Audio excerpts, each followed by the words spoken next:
Okay, today might be today. This is my flight school.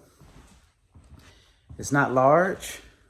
It's not that small though. This is not a ground school location. This is only flight school. So we do the payments and stuff. We're about to go out to the hangar. Wish I had a way to turn the camera around. So this is a school where you come to get your physical flight instruction, if that's the term. And you would do your ground school normally online. Let's go in here. I'll show you where I do a little bit of ground instruction. So flight instructors after a flight will bring you in here. They'll bring you in here and you use the whiteboard here. You go over some information, maybe some techniques. You might even go over some textbook information. That is what's called a sectional map. Is that a sectional or a, yep, that is a sectional. Sectionals are big, TACs are small. A TAC or a terminal, I don't think you can see it. See the white box is? That would be a TAC terminal area chart. That's what we use as a map. Turn the light off. I use what's called ForeFlight, so I use an iPad, but I am training a little bit on the iPad. So when I start flying, I actually know how to use it. I'm not starting from scratch. And I also use the paper maps, because if your iPad ever goes dead, let's say I go to an airport, my iPad goes dead and powers out, and the only thing I can do is buy a paper map. Or I have a paper map with me, which I'm going to try to do at all times. I can at least use the map to navigate back to another airport or home. That's the hangar. We are actually missing an airplane. This is move around area, run up area. I guess I'll put my bags back in the office. Yep, this is it today. I'm going to attempt to fly to Cleveland. The skies are not looking the best, but towards that way, you can't see it from here because I'm too low to the ground. The skies are really clear. Ceiling height is further south, 1,300 feet, but the ceiling height where I'm going right now, or 45 minutes ago, was 2,800 feet, which is good, and the winds are blowing in my favor, so I should be fine. And the fact that somebody's already up flying now means that I should be okay. So, fingers crossed. If it's too dangerous, or if the instructor, when they land, tells me he doesn't advise me going, or doesn't advise me going by myself, then I won't go. While flying, they have a condition called get there itis. It is what it sounds like.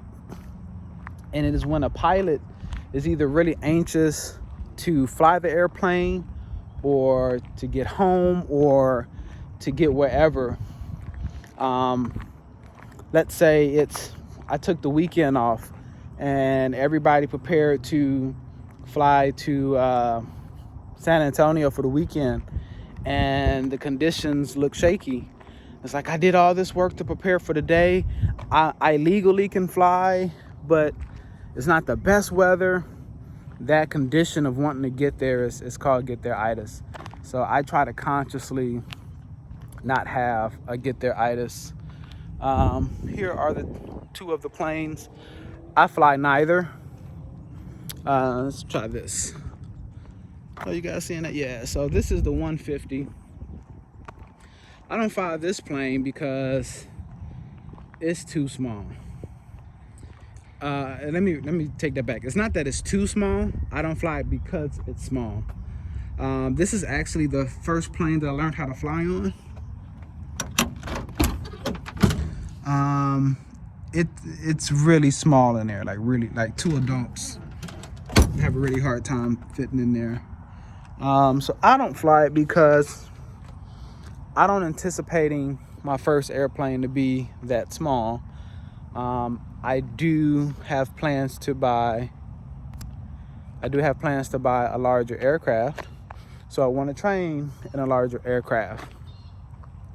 It is a very small possibility I will buy something like this. This is a 172. That is a 150. I don't know if you can see the size difference. I might consider a 172. The problem with the 172 is it is a 4-seater, and it is now 5 of us in the family. But this is very similar to what I fly now. You can see the seats are actually raised. It's just a different size aircraft. So this is what I train in. Not this specific airplane. The reason why I don't fly this one is because I fly the plane I know how to fly. Every airplane flies a little bit different.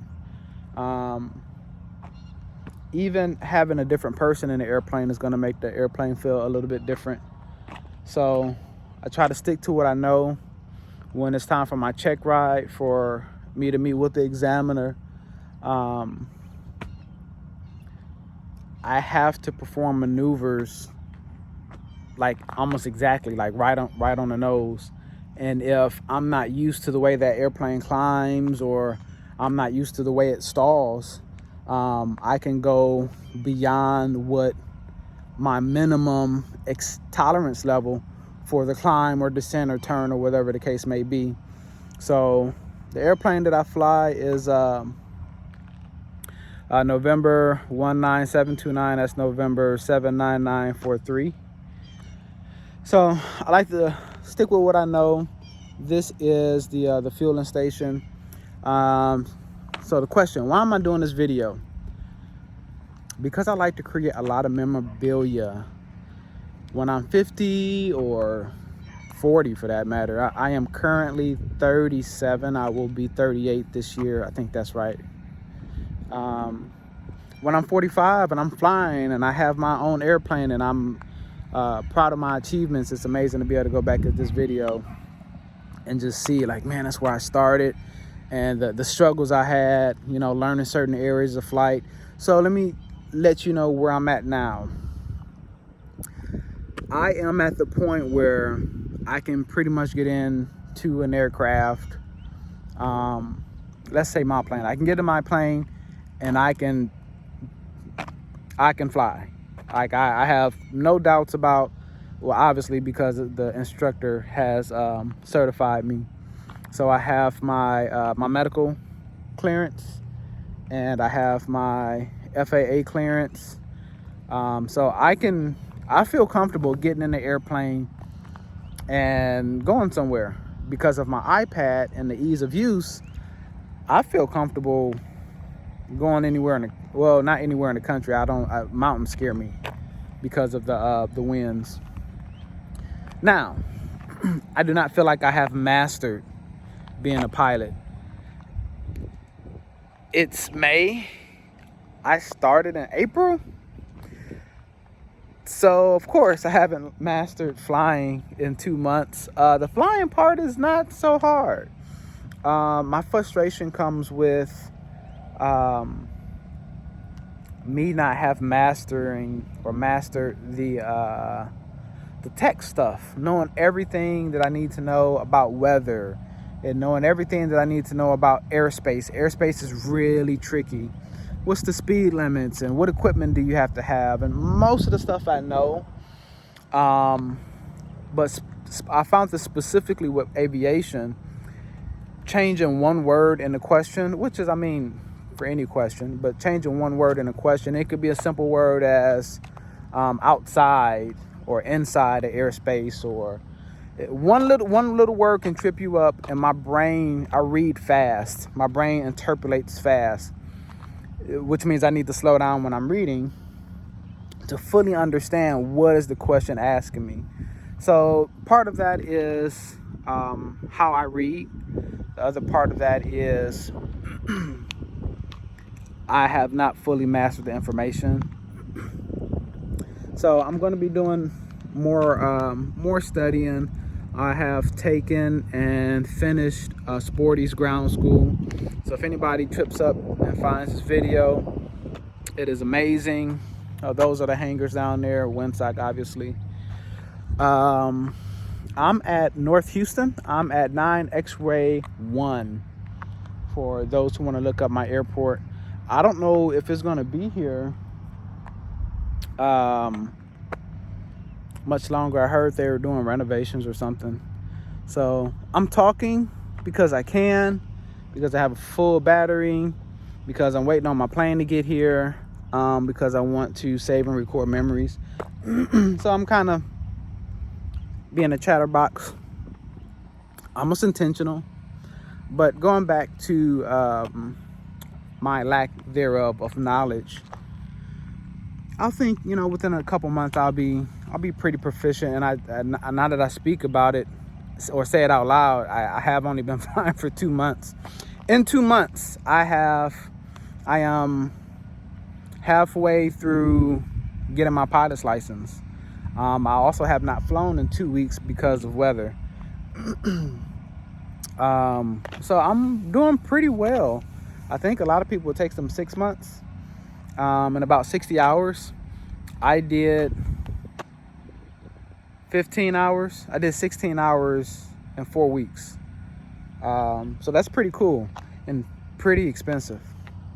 All right, I ran out of stuff to talk about. I'm gonna probably go look at these planes and play around until my plane gets here. I think they're late, but I haven't looked at the time. So anyway, thanks for watching this video.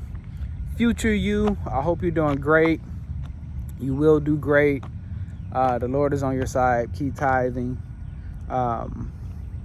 Keep priorities. Keep your morals. Keep your values. Keep your family first. And I'll see you on the other side of the camera. Peace.